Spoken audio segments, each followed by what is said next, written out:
Good morning and welcome to the Public Service Commission of South Carolina. It is Monday, March 13th at 10 a.m. Should ultimately give the utility a clear decision-making path forward to meet those customer needs. Isn't that right? An IRP is more of a planning tool. It's not a clear decision making. So we don't make decisions off of the IRP. They generally decide strategic planning direction that we then put forth for the commission for review and approval and acceptance. Okay. So we don't actually execute off of an IRP. But when I say a decision-making path, I mean the IRP isn't just a plan, a paper exercise, say. Oh, that's correct. I apologize if I Yeah. misunderstood Oh, your no, question. not at all. No, so just confirming, Yes. when the company puts forth an IRP for commission approval, they believe that plan is the most reasonable and prudent means of meeting its customers' needs Absolutely. at that time. Yes. Excellent. Okay, now the company's 2023 IRP, in the preferred plan in the 2023 IRP selects near-term solar additions starting in 2026 and every year thereafter, correct? That's correct. And in fact, each of the 14 build plans in the company's 2023 IRP, and I realize it's just proposed, but add solar starting in 2026, correct?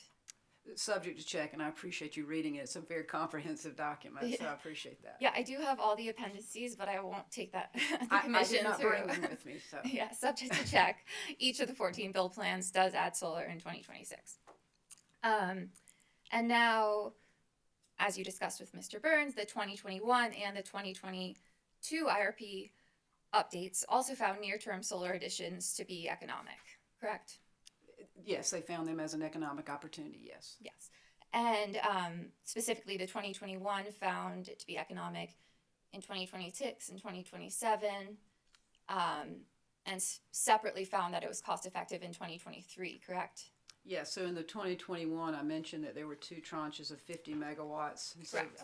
I think in my testimony, I said not only is there a need, but is it substantial? So I think that's another argument that that would not necessarily be as substantial. Okay, but the solar additions come back in 2030, I believe, in 2021.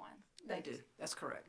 Okay, now in the 2022 IRP update, which employed capacity expansion modeling for the first time, the company's preferred plan selects solar additions beginning in 2028, correct?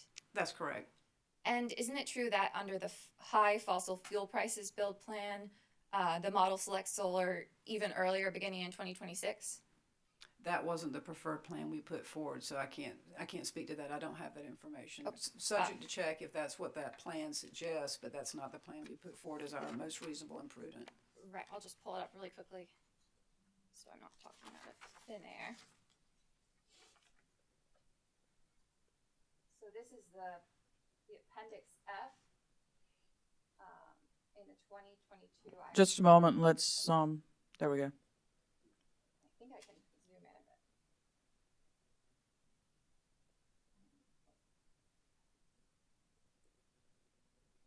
Okay, so you'll see, this is the Appendix F. You're going to need to pull that microphone over to you a Sorry little about bit. that. Sorry, it's a bit awkward. This is Appendix F in the 2022 IRP update, which has not yet been approved and this is not the company's preferred plan, but the model does select solar earlier in 2026 in the high fossil fuel price build plan. Do you see that? I do. Thank you. Object on relevance. It's not the company's preferred plan. It's not been approved by the commission. Question what the relevance is. It's the company's own capacity expansion modeling shows under various sensitivities that solar is selected earlier. I think the high fossil fuel prices sensitivity resonates especially. Let's go ahead, but let's not get too far. Oh yeah, absolutely. I'm moving on from there. Okay, now when the company's IRP modeling selects solar in 2026, that's the modeling, that's the model identifying opportunities for economic procurement, as you've stated in your rebuttal, correct? That's correct, yes. So those solar additions, those aren't meeting a capacity need, right? They would not know. The winter reserve margin in those percentages were well above the minimum requirement. Okay, so, but the additions for those 2026 solar selections were still economic, right? Based on the modeling inputs of the assumptions, yes.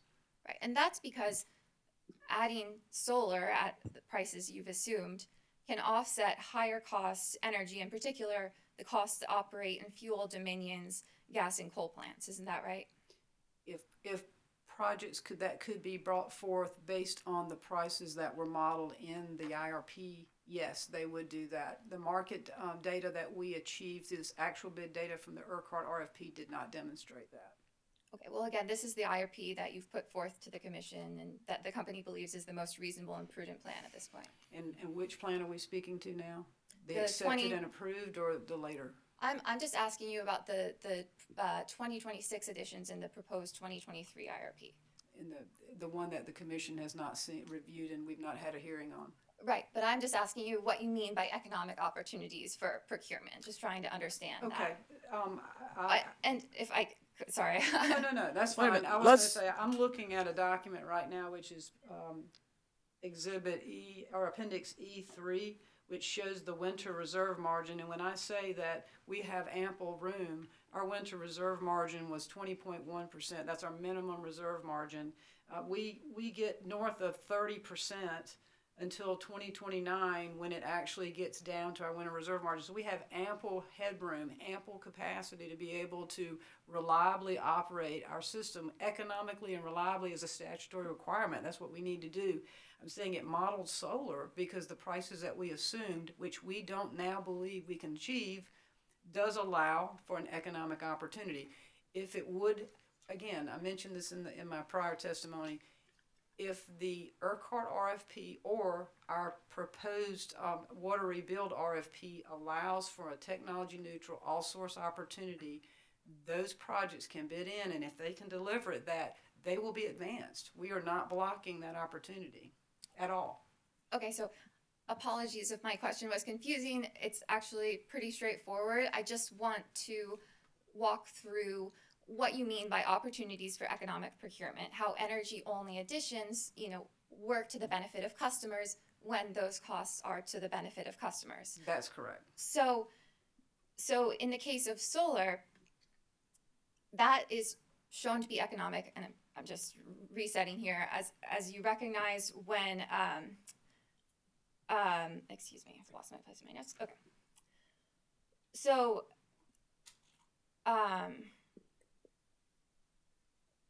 adding solar at these prices you've assumed in your modeling can be economic even as an energy-only addition because it offsets higher energy costs. Isn't that right? And that's why it was selected. I will agree Yes. with that. And isn't it true that higher energy costs that it's offsetting are typically going to be the cost to operate and fuel Dominion's gas and coal plants? To operate our entire system, yes. Yes. And so, but isn't it true that when fuel prices go up, fixed cost resources like solar become more economic? That's why we see in the company's modeling more solar being added under the high fossil fuel prices build plan. Again, I'm sorry, that's not the plan that we're putting forth. Excuse me? That's not the plan we're putting forth as our most reasonable and prudent plan. Right, and I'm just asking That's a about the sensitivity. effect of higher fuel prices on the model's tendency to select these energy-only additions. The bill plans that we put forth in the 23 IRP models multiple sensitivities. Some is stressing the high fossil fuels, which is the one that you're doing. Some stressed a low carbon. We looked at different market scenarios, and so the one that you're specifically identifying with, yes, I mean, I can agree with your statement. Okay. And isn't it also true, I believe you just said this, that adding solar to the system can also reduce customer exposure to fuel cost volatility? If it's lowering system cost, then it would definitely benefit the customer. And in fact, hasn't the president of Dominion, Virginia, himself expressed an intention to reduce customer exposure to fuel cost volatility through increased investment in renewables? We definitely have a commitment to a lower carbon future, and so I can't specifically confirm the statement that you just made, but we absolutely have a corporate initiative, and Dominion Energy South Carolina is doing what we can to support that initiative. To reduce customer exposure to fuel cost volatility through increased investment in renewables, just to be clear. Subject to check, I would agree with you. Okay. And so when the company's, adding lower cost energy, when the company adds solar to generate lower cost energy at these prices you've modeled, isn't it true that the fuel dependent resources that are already on the system, those are still available to meet the company's capacity needs, to meet the reserve margin? They're just no longer burning expensive fuel in hours of the day when lower cost energy happens to be available. I think in my direct testimony, I even quantify that to say that our minimum average peak is somewhere in the 3,300 megawatts, and we've got 1,100 megawatts of signed PPA and 2,500 megawatts of non-emitting. So I believe we have a good bit of non-emitting generation that we have access to be able to serve our customers economically and reliably. Right. So in other words, adding these low-cost energy-only additions, that doesn't compromise the company's capacity or those resources that are there to meet the company's reserve margin. Our existing infrastructure would be available to serve our customers. Great. Now, in the past year, gas and coal prices have been especially volatile. Wouldn't you agree? We have seen, as well as other utilities, some significant disruption as a result of wars, among other things.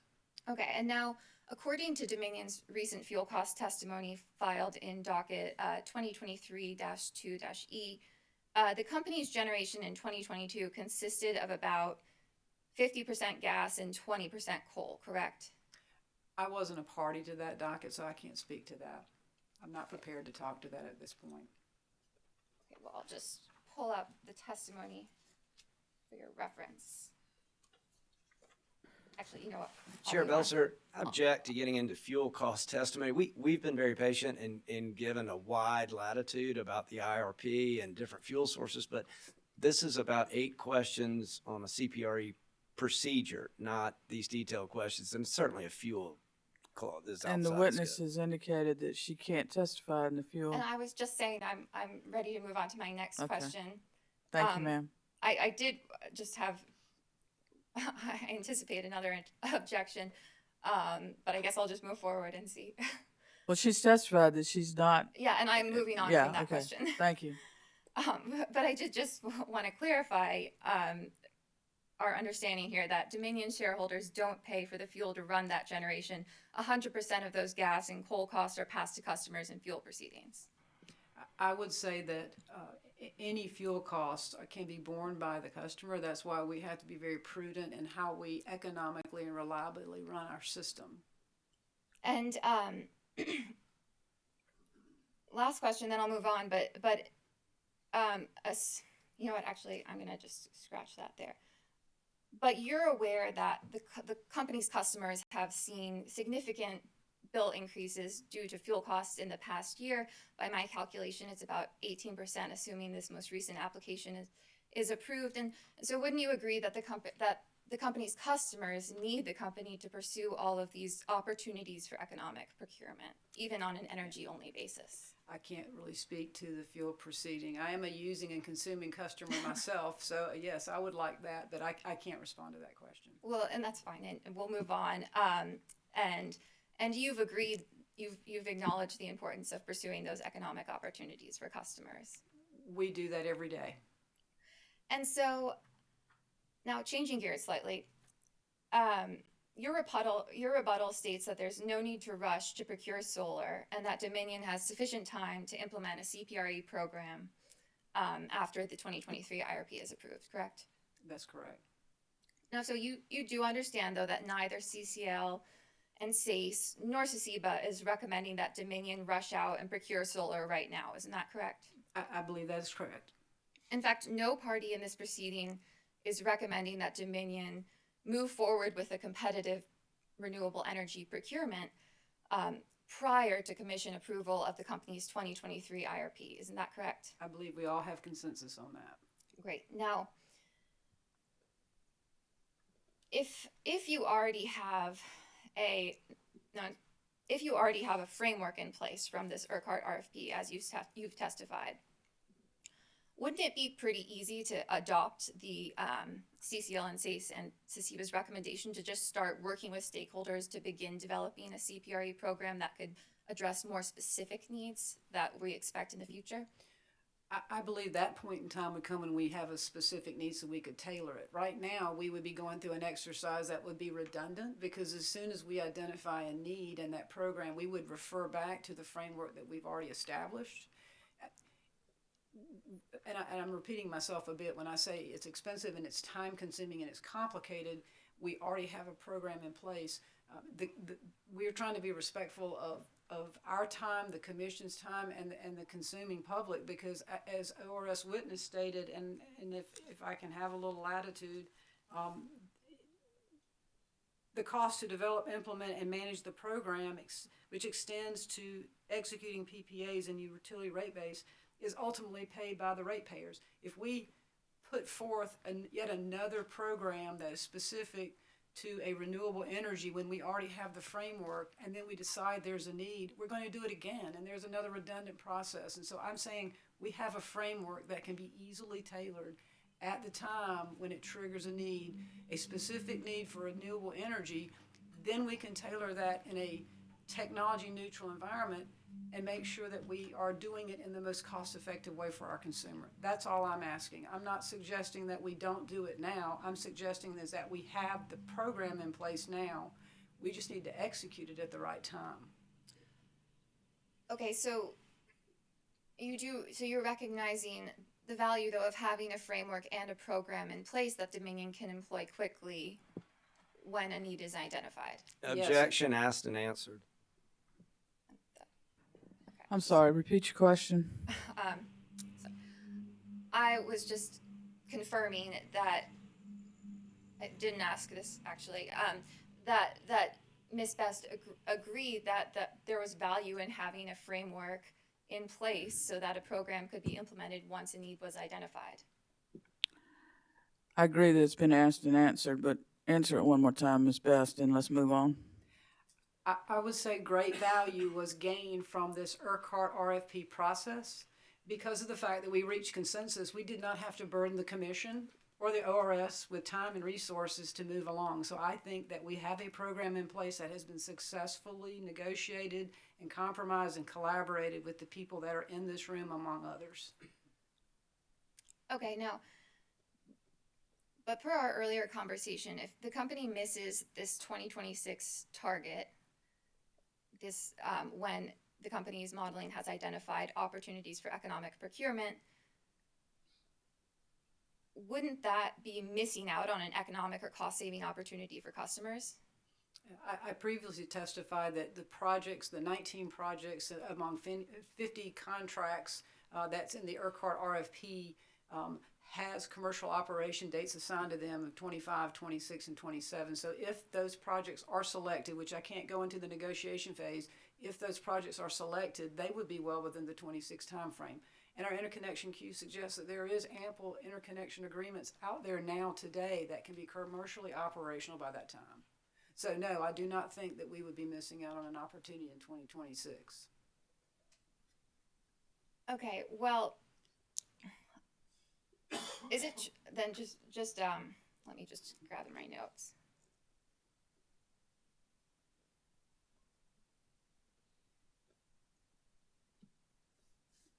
Now, it's true that Dominion's the only remaining utility in South Carolina that hasn't conducted a competitive procurement in renewable energy yet. Is that correct?